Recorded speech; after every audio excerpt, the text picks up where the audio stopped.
There's a lot of research going on. I'm exposed to it. I'm less of a researcher and an analyst and more of a consumer of sprouts.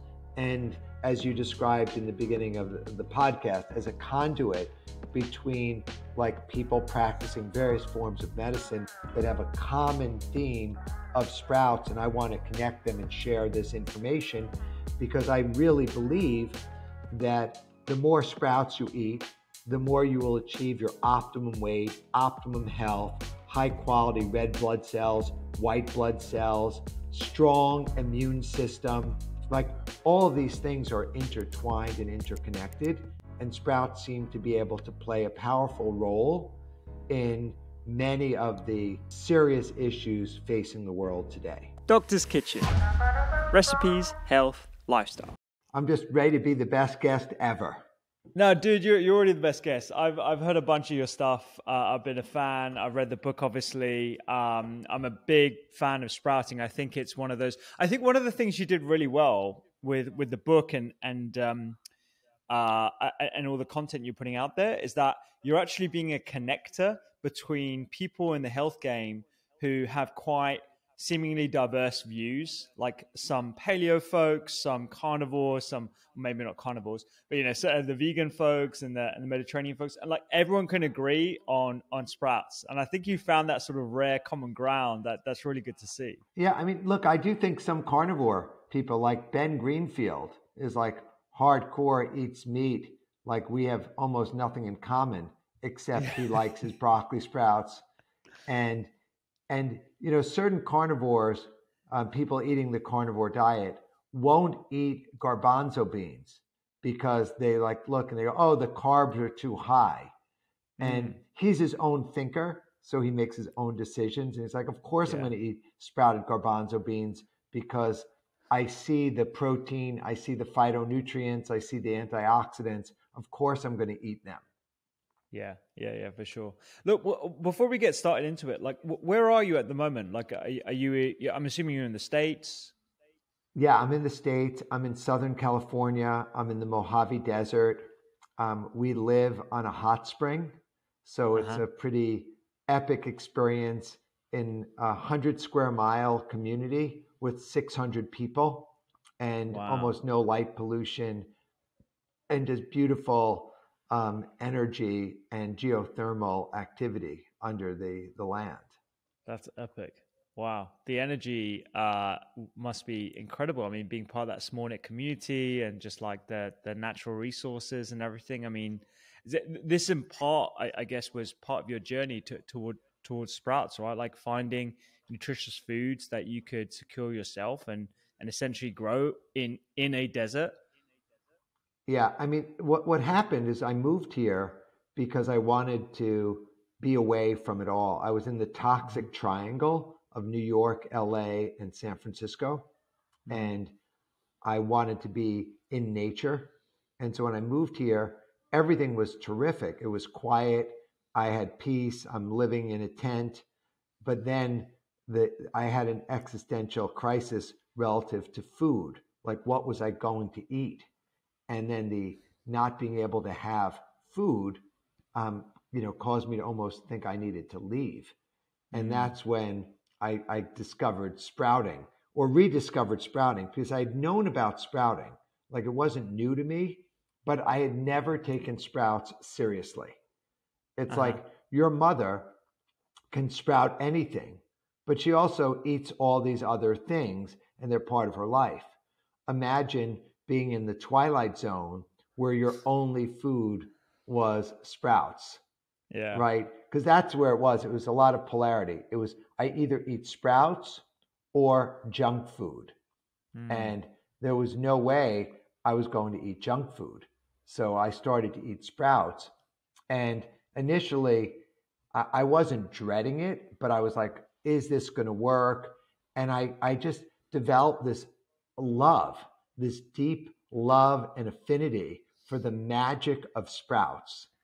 And this is going to be the first podcast I talk about the magical properties where the numbers in sprouts don't add up. Like there's something about the, math, 1 + 1 = 2. If you were to look on a molecular level about what's inside of a seed, right? And you take the seed, you grind it up, you add whatever chemicals and acids, and they do a profile of what's in that seed. It's finite. It would have so many proteins, so many carbs, so much vitamins, right? And then you take water, H2O, and you add it to it. You get a fusion-like reaction where this seed comes to life in the germination process, where it doubles the antioxidant levels, it triples the vitamin C, and new phytonutrients emerge out of the seed that seemingly did not exist before.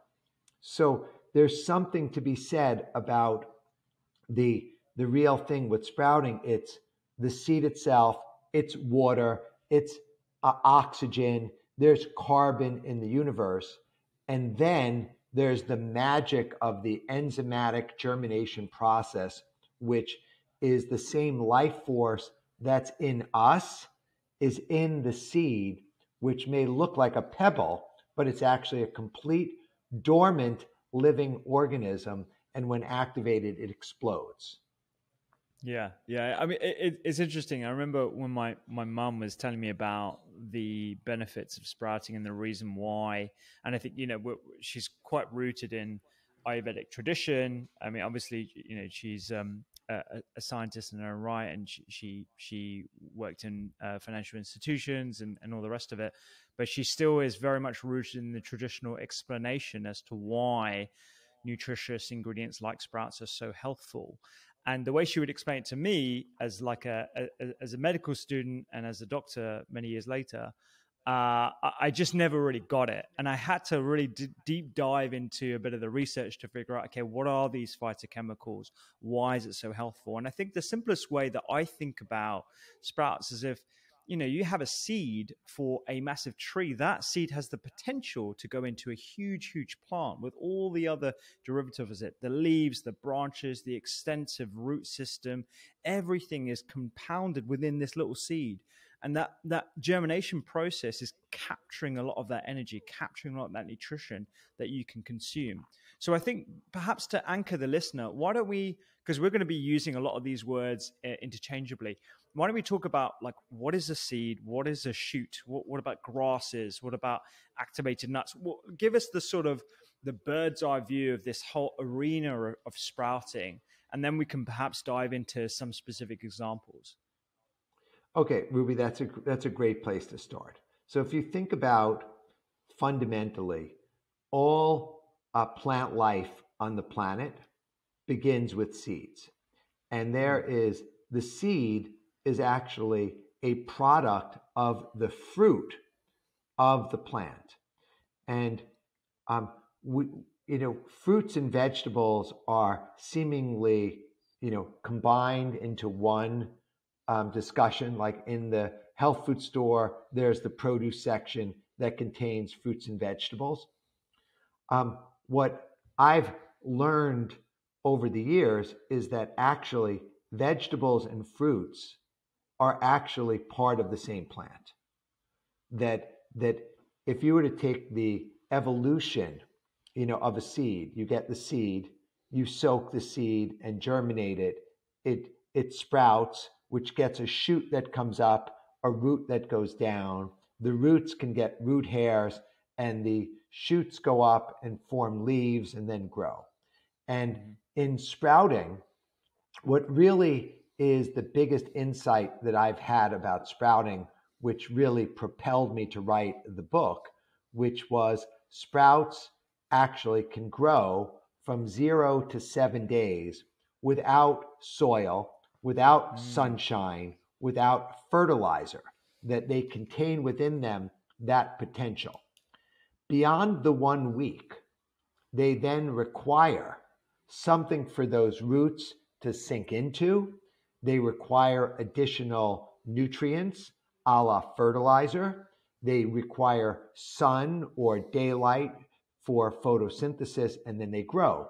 So we go from seed to sprout, and the next level of beyond that in the non-technical term is called microgreens. So people are having microgreens, and the microgreens are grown in soil or a sprouting medium, whether it's coconut or jute or hemp, or in my book, I even mentioned you can use an unbleached paper towel as a growing medium.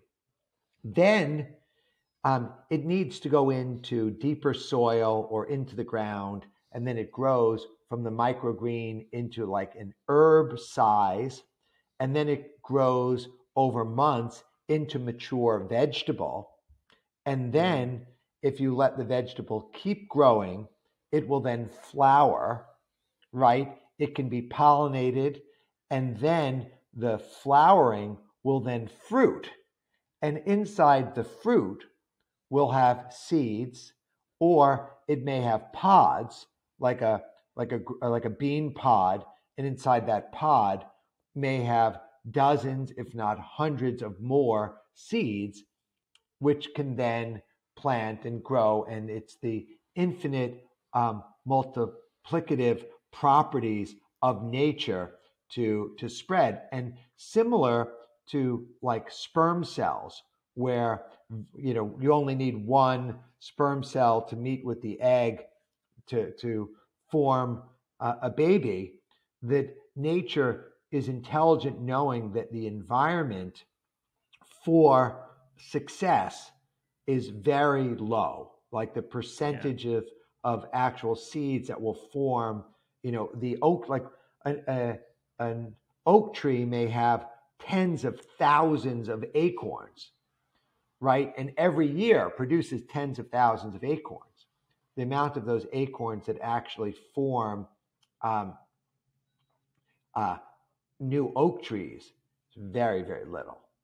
So the insight that I had was, wow, plants are producing copious, seemingly infinite amounts of seeds, and certain seeds we eat in various cultures. Like we eat sesame seeds, we eat poppy seeds, we eat pumpkin seeds.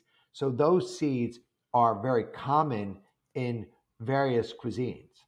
No one that I know eats broccoli seeds or radish seeds, right? And they can be eaten, and they have great nutritive properties.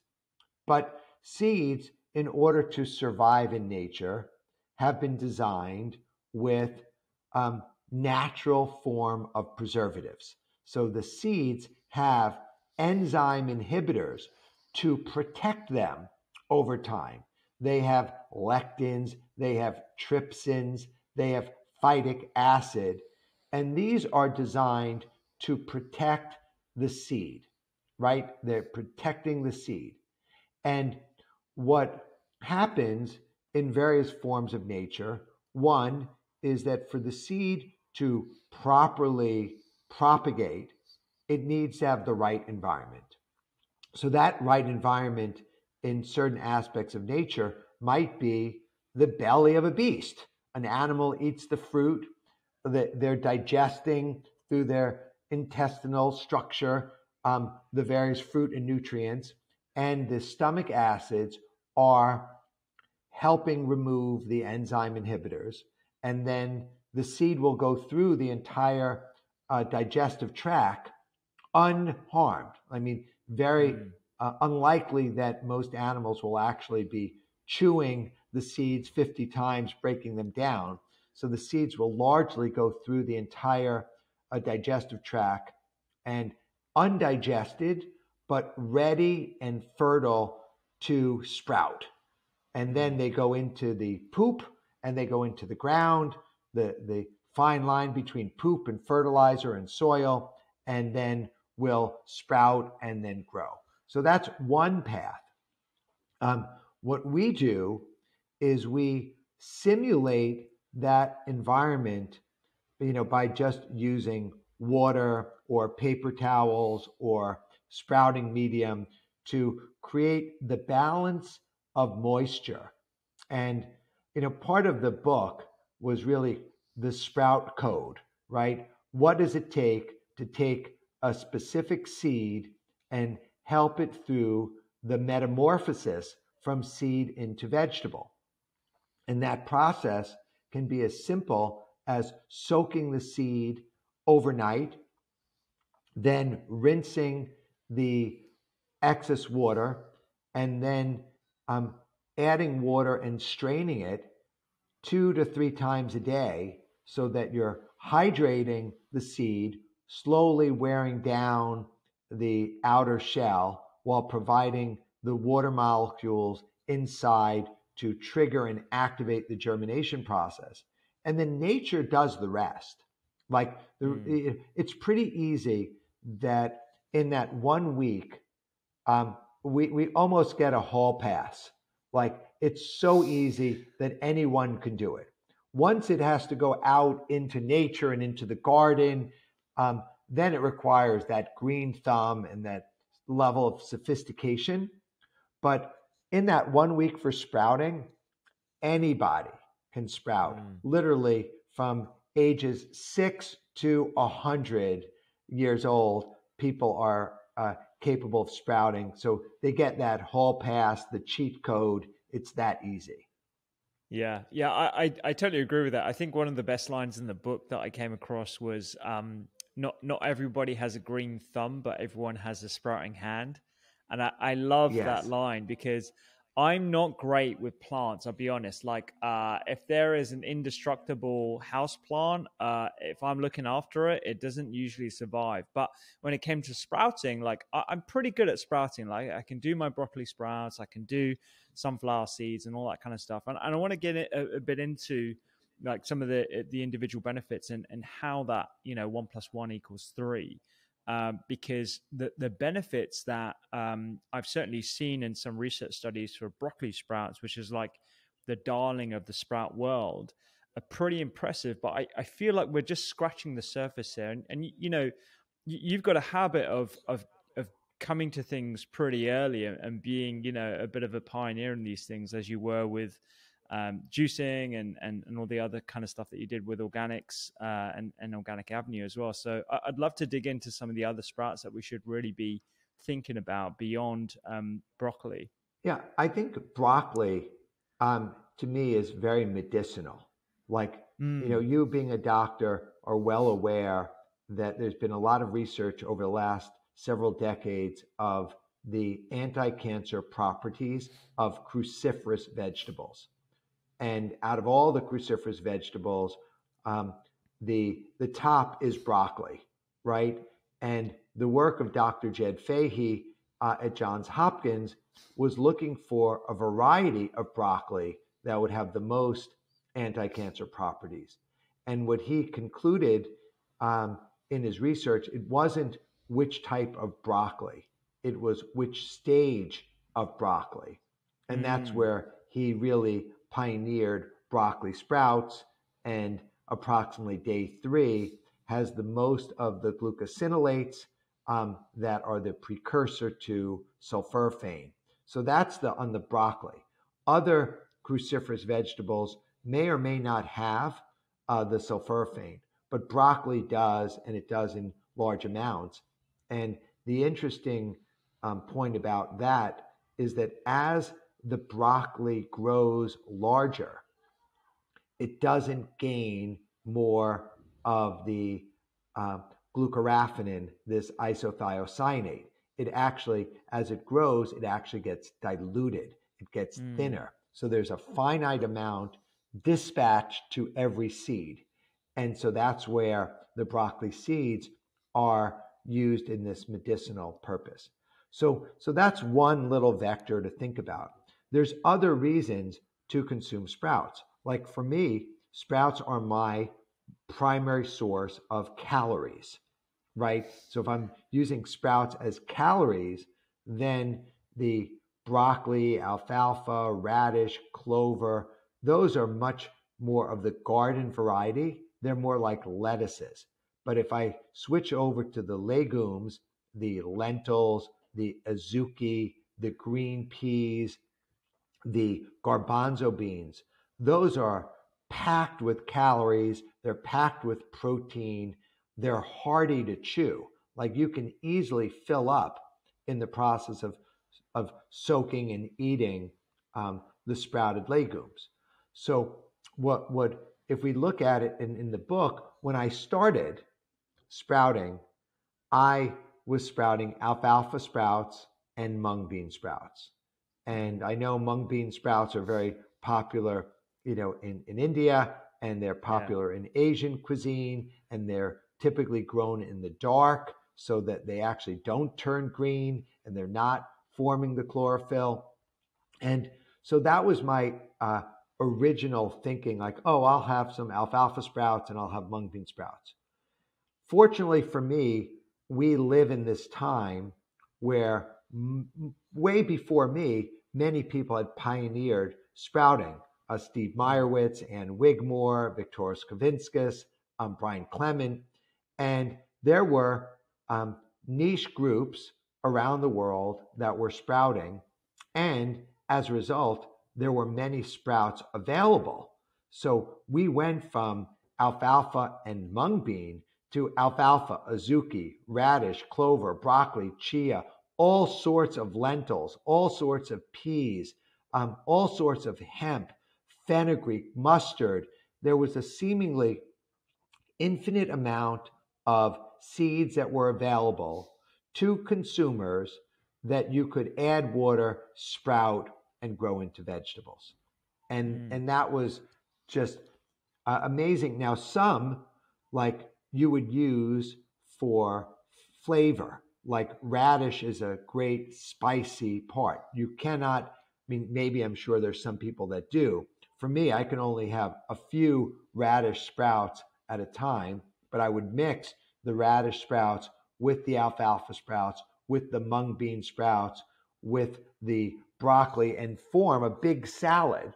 And so in my world, sprouts are vegetables, and they are my typical vegetable replacement. So instead of eating radish, I eat radish sprouts. Instead of growing and eating mature broccoli, I eat broccoli sprouts. And as a result, I'm feeling like light, clear, intuitive, energetic, and my energy is through the roof. And I attribute that to sprouts. And the other psychological impact was that when I started to grow sprouts, I was originally feeling scarcity and risk of hunger and starvation. And by growing my own sprouts, I shifted my mindset into the abundance consciousness that I was now in 1 cubic foot growing more sprouts than I could possibly eat. Like literally, I was just growing them and eating them, and I had surplus. And as soon as I had surplus food that I could totally 100% satiate my hunger level, then I felt abundant and I could relax because I had struck into the infinite source of food, and I knew that I would never be hungry again.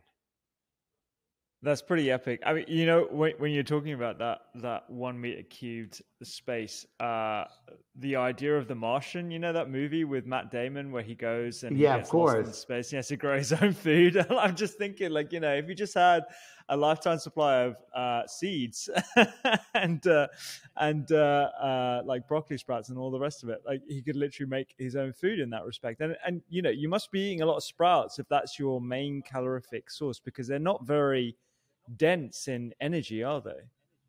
Well, I mean, the certain sprouts, like a handful of alfalfa sprouts, would maybe be 60 calories, but a handful of garbanzo sprouts would be 200 to 250 calories.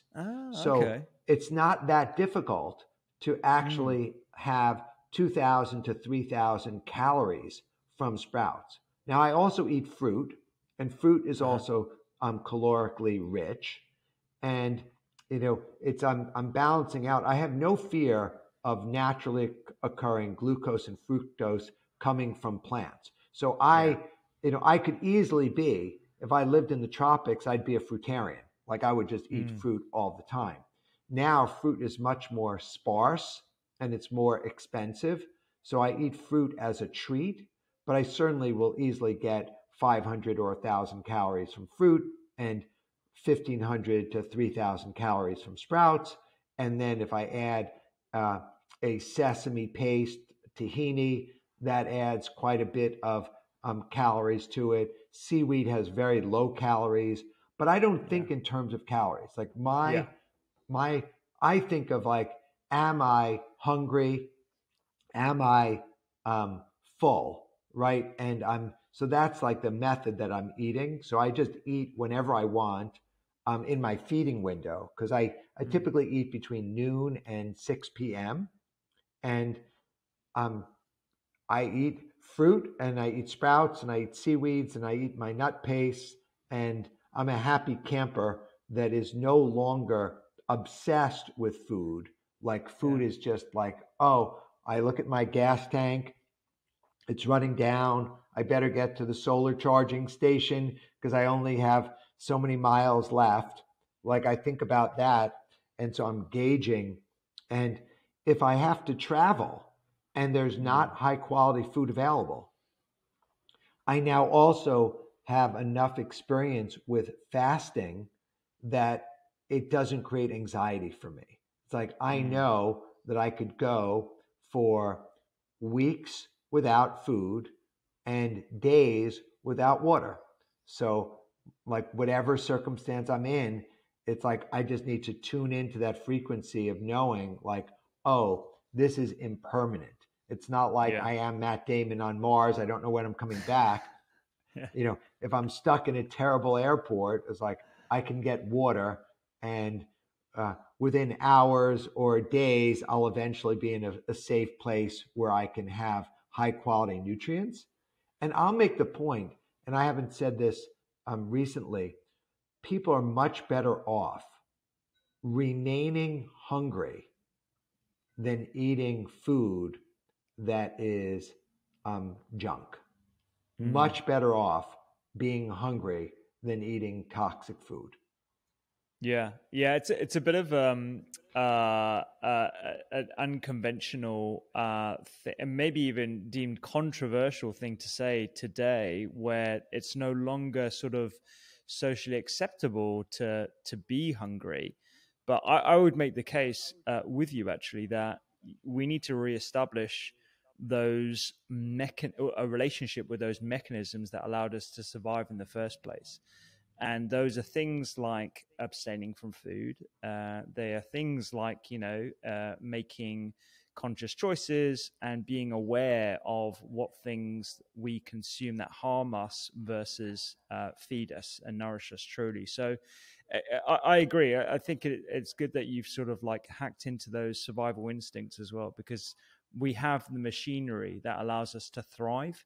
And sometimes, particularly living in an urbanized environment where you are bombarded with poor choices, or you find yourself in an airport, which is a very common occurrence for a lot of people, and there aren't any healthy options, it's good to have like a backup plan. Yeah. Well, look, one of the things that is causing me, like my life is set, right? So I feel safe and abundant. One of the things that's causing me to share this message is because I'm aware of the fact that 10,000 people die every day of starvation and hunger. 10,000 people a day, 25 million people a year. And as a global society, we are producing more food, more vegetables to feed the whole world. The problem is that for every 1 calorie that's grown and consumed of plants by humans, 10 are consumed by animals, creating toxic waste and bleeding environmental resources and other complications. But we're growing. So I think that if more and more people were creating demand for consuming sprouts, then there would be a shift. Like we don't need more GMO crops. We don't need, I mean, I don't know what your feeling is as a doctor of golden rice in that experiment of, adding the vitamin A, and the belief that the only way we can survive on this planet, is by genetically modifying food, um, because the research is pretty clear, that there's been hundreds of thousands. I mean, this may be the first time, your audience is hearing this. Hundreds of thousands of deaths by suicide of Indian farmers drinking the pesticides that have failed them because they've gone into debt. And it's really crazy that, up until the last 100 years, the planet was doing fine. And it's now this engineering of the food and the pesticides and the genetic modification in spraying is creating tons and tons of complexity. And that's where, if we shift and we talk about what kind of seeds should we sprout, I would say organic, non-GMO seeds, to support yourself, and to support the farmers, and to support the environment.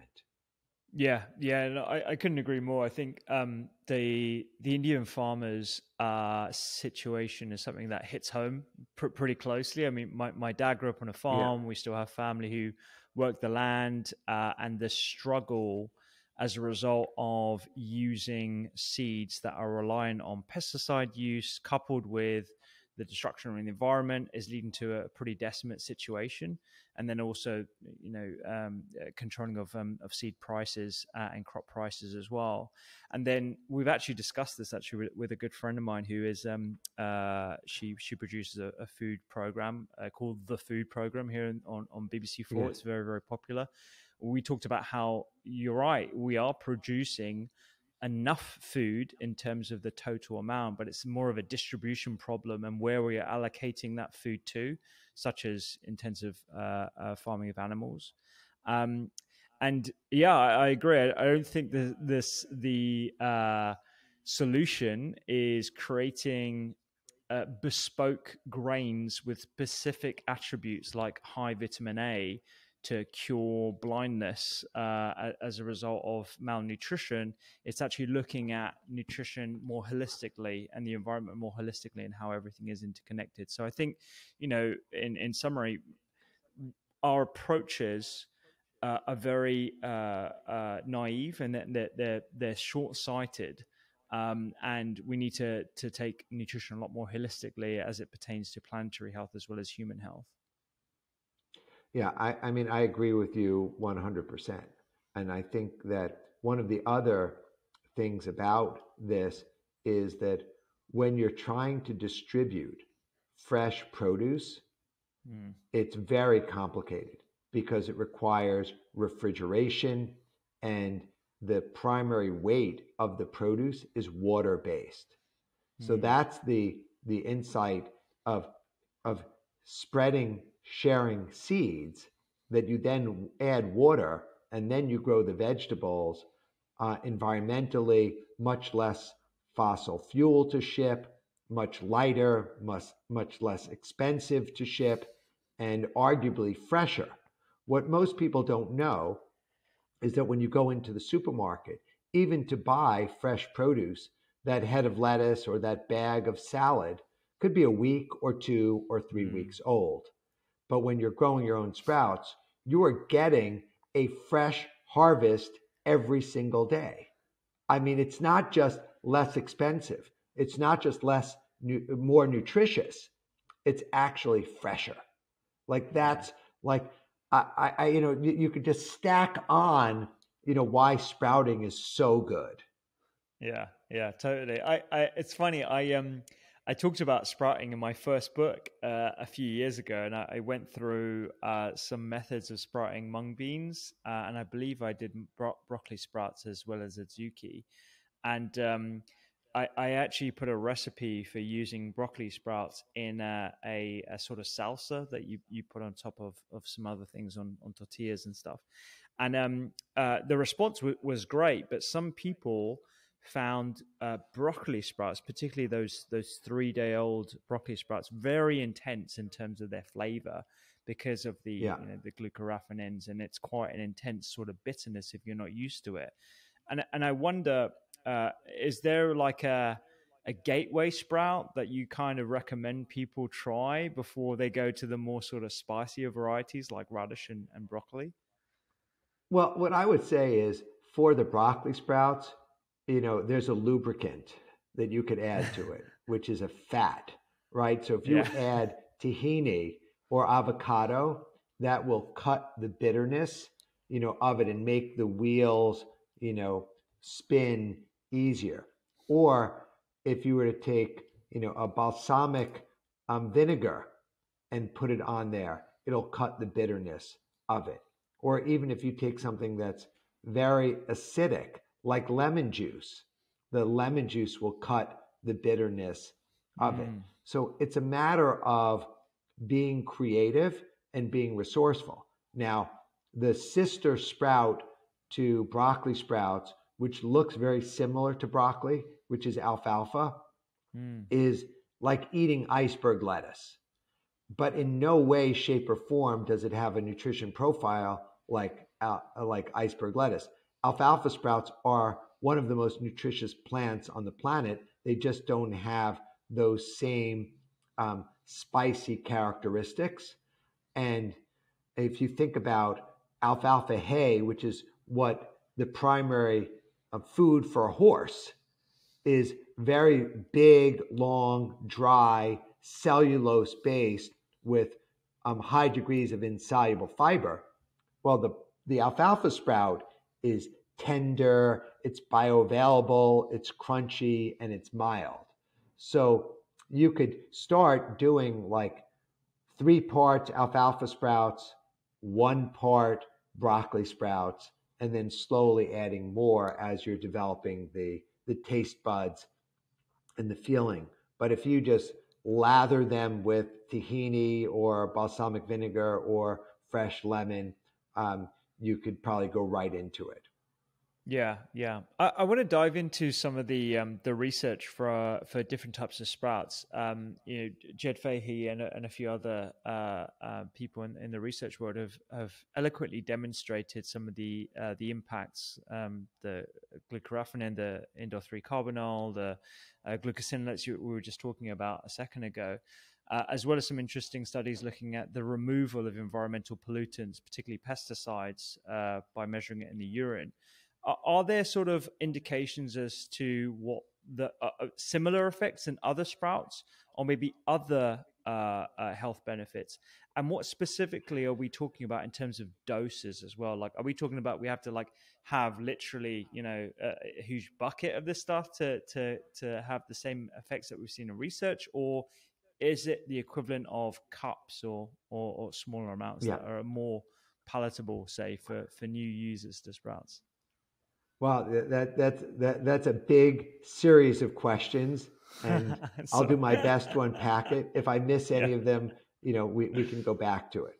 So if we look at sprouts from a medicinal level, highly researched part, on a macro level, all sprouts are phenomenal for weight loss, right? All sprouts, because they are high fiber, low fat, and rich with phytonutrients. So all sprouts categorically are good for weight loss.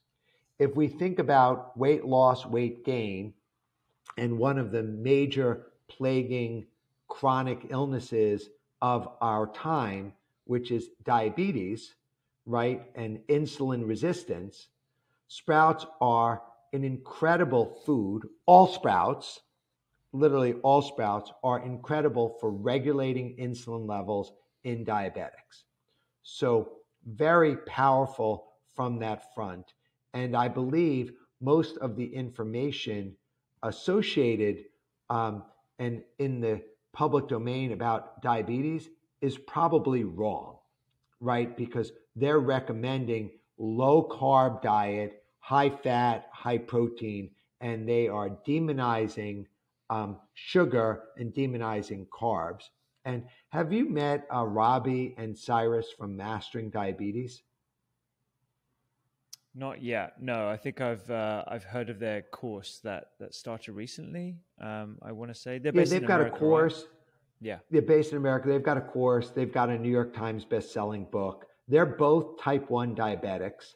They're Hmm. both consuming, 700 grams of carbohydrates a day and only about 40 units of insulin.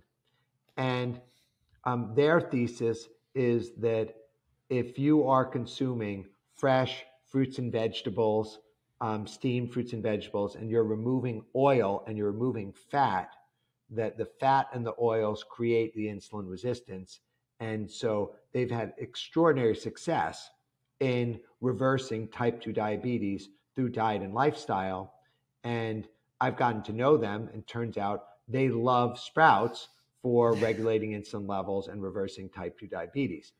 Um, if we look at other parts that have been researched, and um, we go into broccoli sprouts again, broccoli sprouts have been tested and researched to create heat shock proteins in people that are suffering with symptoms of autism. And the heat Oh shock wow. proteins basically simulate a fever. And when someone who is autistic is experiencing fever, their symptoms get reduced. So the fact that you can trigger this in a very natural way um, is incredible. If you look at in the United States, there's 1 million firefighters that are exposed to toxic air pollutants in fires, a la including benzene. There's very good evidence that you can detoxify benzene from the lungs with sulforaphane from broccoli sprouts. There's early research, on the impact of the uh, anti-inflammatory aspects of the sprouts that could prove to be very effective, in Alzheimer's and early stages of dementia.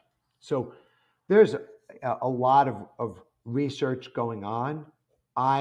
That's kind of I'm exposed to it.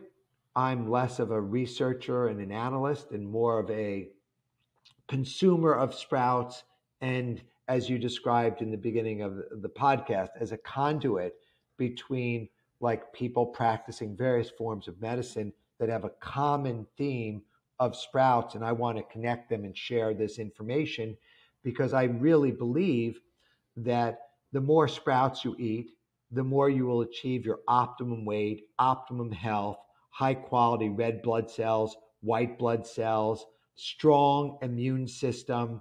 Like all of these things are intertwined and interconnected, and sprouts seem to be able to play a powerful role in many of the serious issues facing the world today.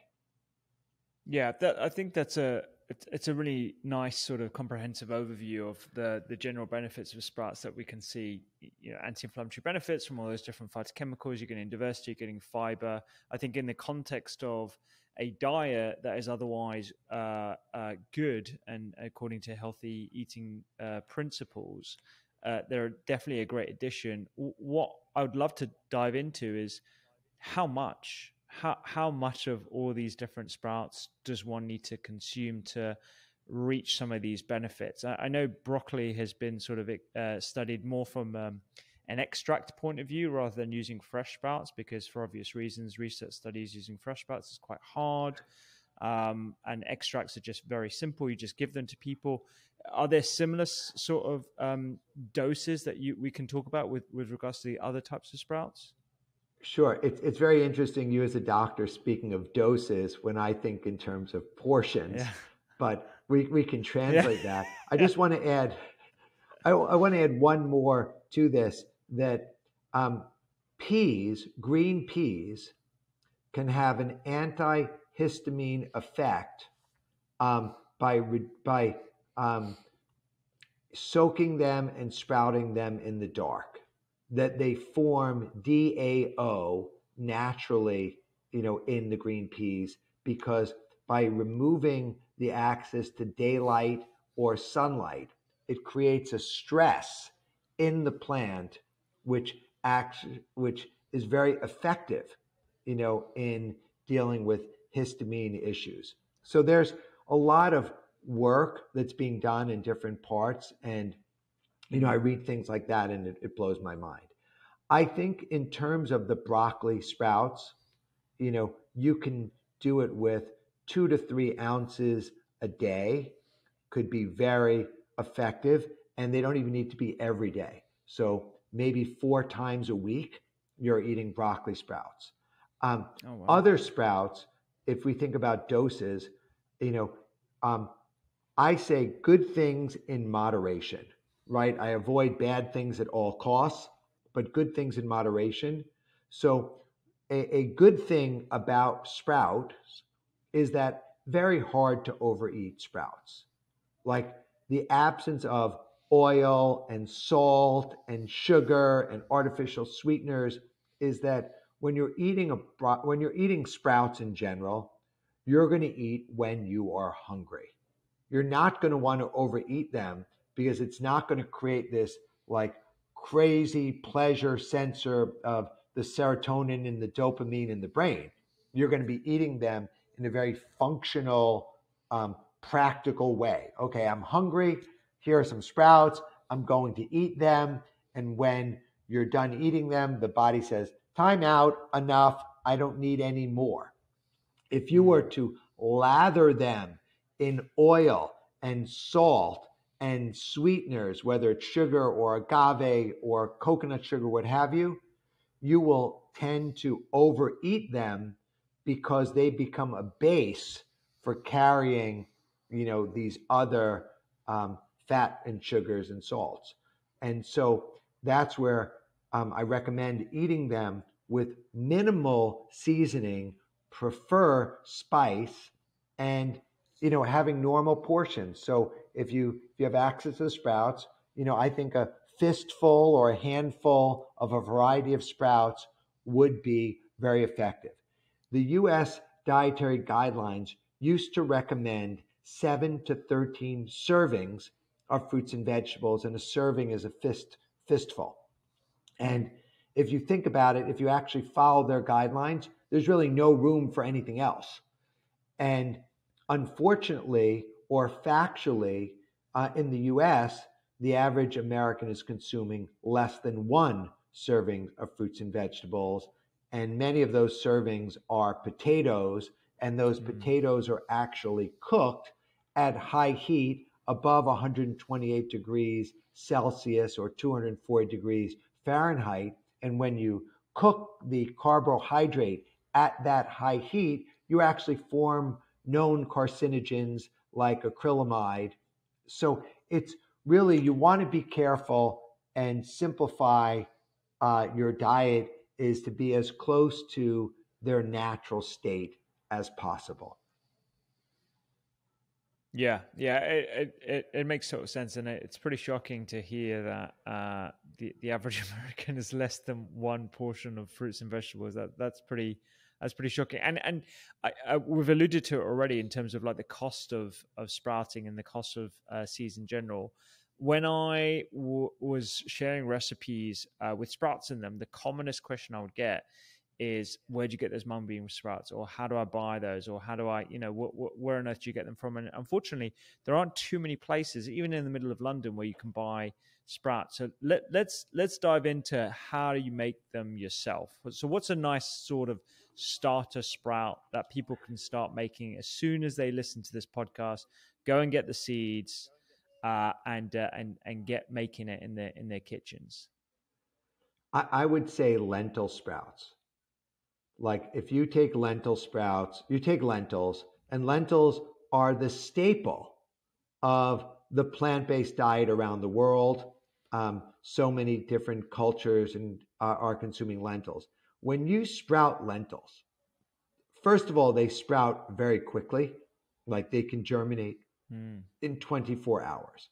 Once you begin this germination process, you double the antioxidant levels, you triple the vitamin C, and you quadruple the soluble and insoluble fiber, like just by the process of soaking lentils.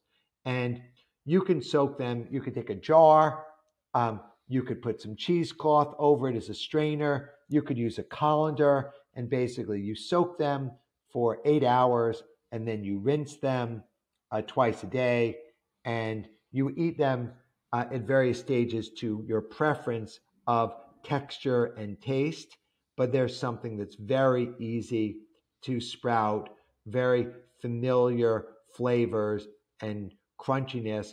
And, I've had people, and I've been, sharing information about sprouts on my TikTok, Sprout Whiz, or on my Instagram at Doug Evans.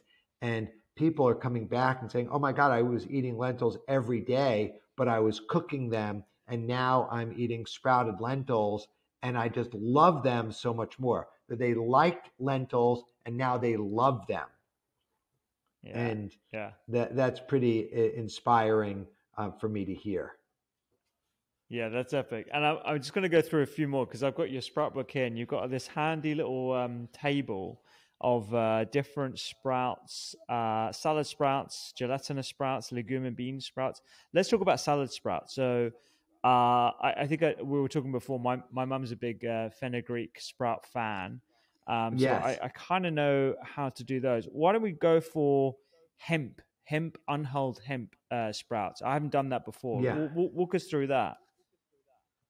I mean, those, there's as many, hemp is a weed, right? And some people smoke the THC variety of that in the form of cannabis. Hemp is also grown, for clothing and industrial perspectives. So there's a wide range of hemp seeds. And in the US, when I was writing the book, I didn't realize that hemp is still, unhulled hemp seeds is still regulated on a federal level. So oh, wow. It's actually harder. Like, being a hippie and being in community, it was easy for me to obtain them. But basically, the hemp seeds, you would take them, you'd soak them 8 hours overnight. You would, they'd start to germinate. They're still very crunchy. Hemp, is very rich in protein, and hemp is also rich in ALA, omega-3, a medium chain fatty acid, and just easy that they're not growing, with a long shoot. You basically just want to germinate them, activate them, and the hull can be very hard and crunchy.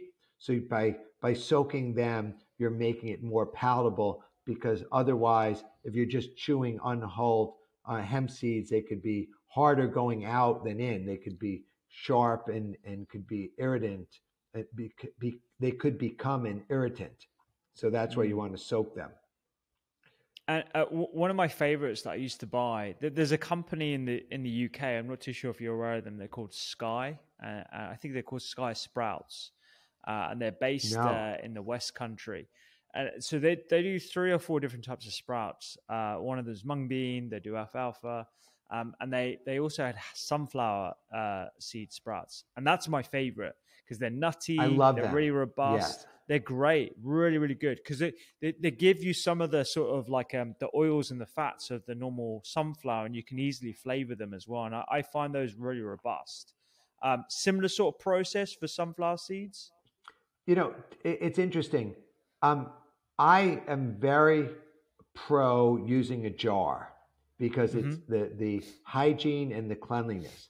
Typically, sunflower sprouts are soaked in the jar until the germination begins, and then they're put on a sprouting medium, which could be soil, unbleached paper towel, the coconut coir, and then they're covered, and then you spray mist them, or you add water and it wicks up, and they typically will take 12 days to 16 days to grow, and you get the shoot, and then you cut out above the fold because you don't eat the black sunflower shell.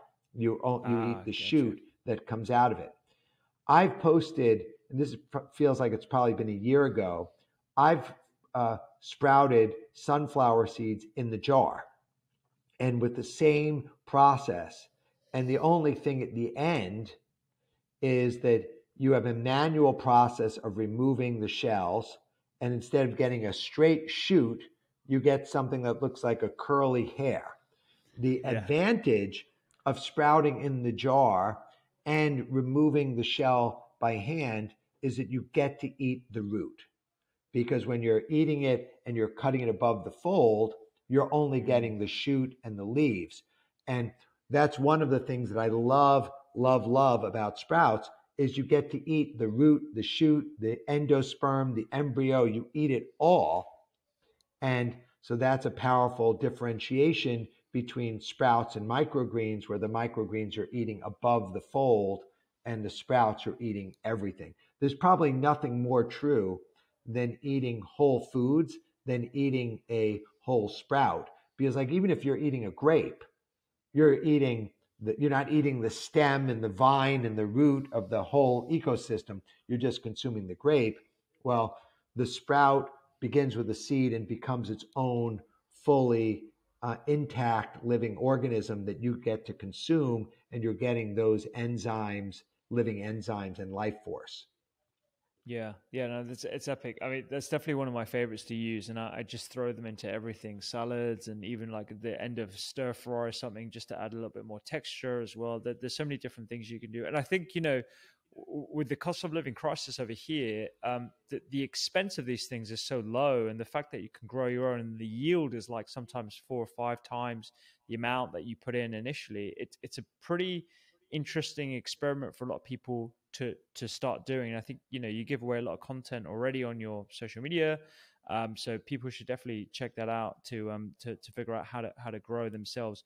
I guess we should talk a bit about sort of the things you need to watch out for in terms of safety. So like what things should we be making sure in terms of the hygiene of where you're growing? You mentioned unbleached towels, those sorts of parameters. Yeah. So it's very important to, in life in general, to live clean, but not to be fanatical, right? When you walk into someone's home or a hotel or a commercial facility and you smell the chemicals of the cleaning agents, it burns your eyes, it burns your nose, like this is, a warning system. But it is important to be clean.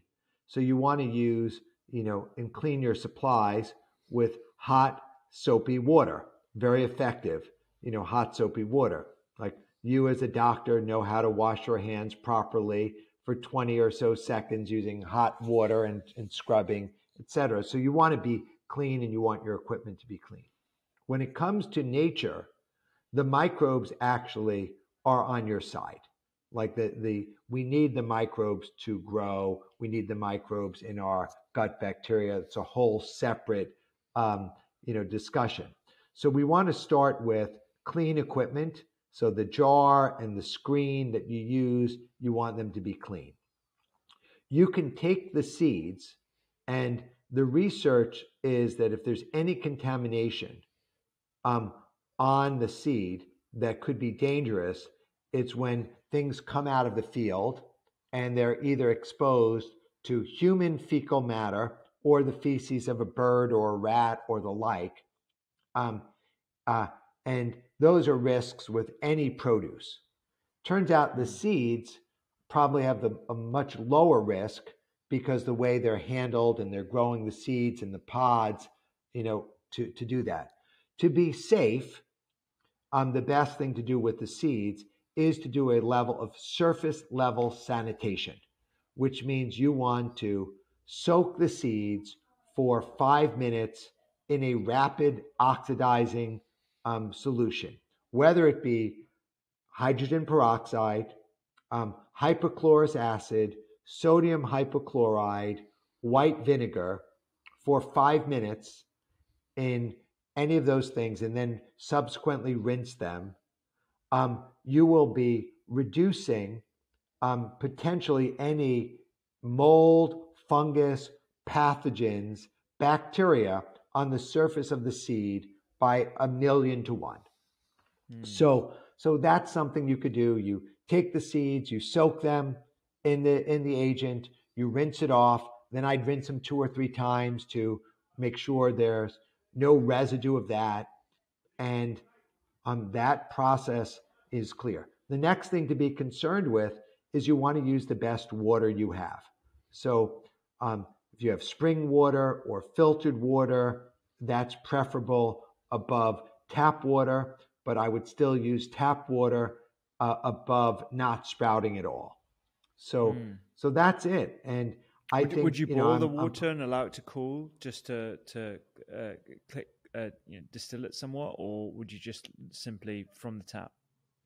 I mean, it really depends on where you are in the world. If I was in a remote village where there was known contaminants in the water, I might boil the water. I might let it soak in a copper,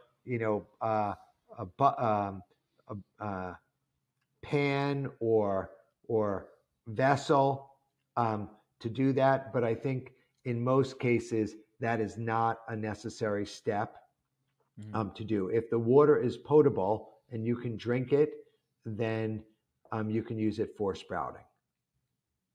Epic. You're asking all the good questions, Rupi. Holy! I'm wildly impressed. I'm just I'm asking for myself as well. Like, I do want to get back into it properly, and I think there's also an opportunity that I'm sure you've already thought about exploring for those of us who are more akin to instant gratification, and we just want it now. We don't want to put like the effort into it. And yes, I understand there is the extra energy that you get from growing something yourself with your own hands, watching it grow, nurturing it, blessing it, talking to it, all the extra sort of intangible things that we should really be nurturing when it comes to our connection with food. But let's say we don't have time, childcare, we have a busy lifestyle, we're always on the move. I'm thinking about some of my colleagues, like nurses and doctors who are working 12-hour shifts, and they barely get to do all their other stuff in between those non-working hours. How do we get more sprouts in the hands of more people? Like, there's got to be an easier way where we can access it from supermarkets, or maybe even bring machines into our houses that can do the sprouting for us. Is there anything like that available today? I mean, I think that the greatest thing today is, the solution is really community, right? Like going back to community and having people contribute, whether it's bartering or sharing and bulk buying.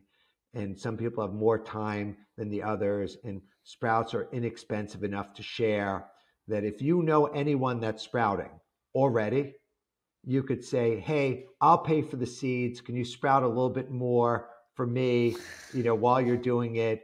And, you just, figure out different ways of using community to support the sharing of the sprouts.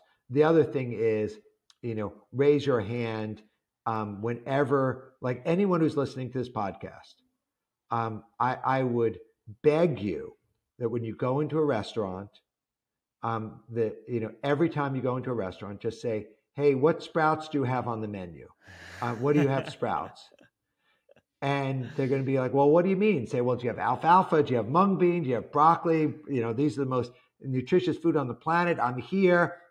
I'd love to have some sprouts on the menu. And I think that could trigger.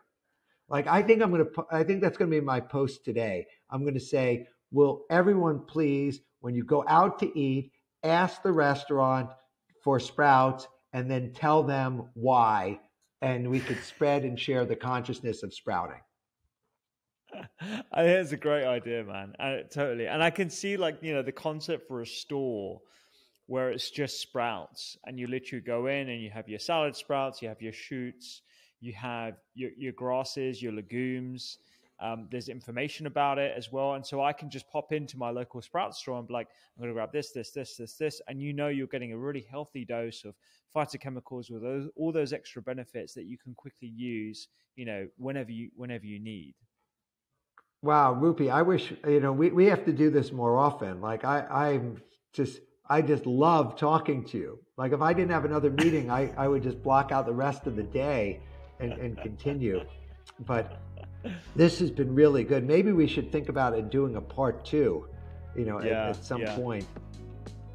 For sure, man. Yeah, no, absolutely, absolutely. No, we'll do a part 2, and we'll carry on the sprouting conversation. But yeah, no, look, it's a pleasure chatting to you. And the book is fab. I've learned so much more about sprouting from it, and I think there are some ideas that we need to kind of spitball about how we actually increase the sort of the knowledge base of sprouting and how we make it more accessible for people too. So maybe we could do that on another episode. Well, I would love that. You are terrific. I love you. I love your work. And I'm so grateful that we connected in this way. Thanks, man. Appreciate it.